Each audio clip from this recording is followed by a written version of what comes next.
Let us continue with the story, and I hope you have finished the assignment I gave you and enjoyed doing it. Now I continue. The banished Duke had an only daughter named Rosalind, whom the usurper Duke Frederick, when he banished her father, still retained in his court as a companion for his own daughter Celia. So Celia and Rosalind are cousins, first cousins, and while Duke Frederick asked the senior Duke and banished him to the forest of Arden and took over his throne, he retained Rosalind so that Celia would have company, and both the sisters lived together very happily in spite of the fact that Rosalind's uncle has usurped upon the throne which rightfully belonged to her father. A strict friendship subsisted between these ladies, which the disagreement between their fathers did not in the least interrupt.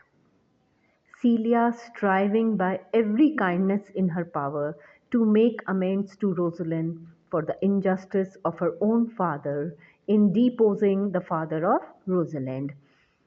And whenever the thoughts of her father's banishment and her own dependence on the false usurper made Rosalind melancholy, Celia's whole care was to comfort and console her. So Celia made the most of this friendship and comforted Rosalind as much as she could to sort of amend the injustice done by her father towards Rosalind's father.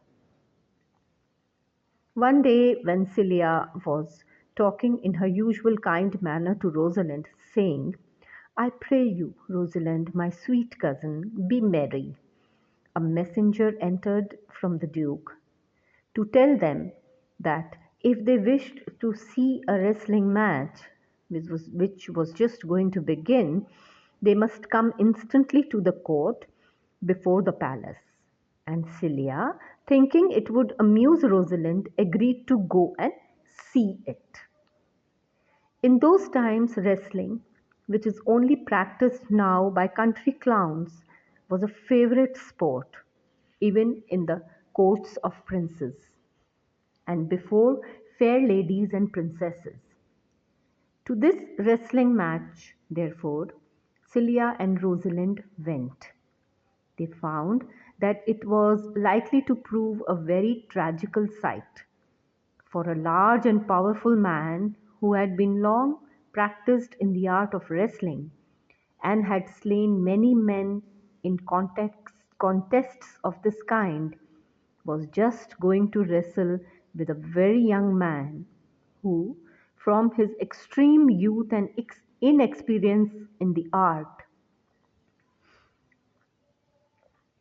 the beholders all thought would certainly be killed.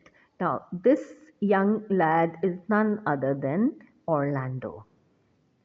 When the Duke saw Celia and Rosalind, he said, How now, daughter and niece, are you crept hither to see the wrestling? You will take little delight in it. There is such odds in the men. In pity to this young man, I would wish to persuade him from wrestling. Speak to him, ladies, and see if you can move him.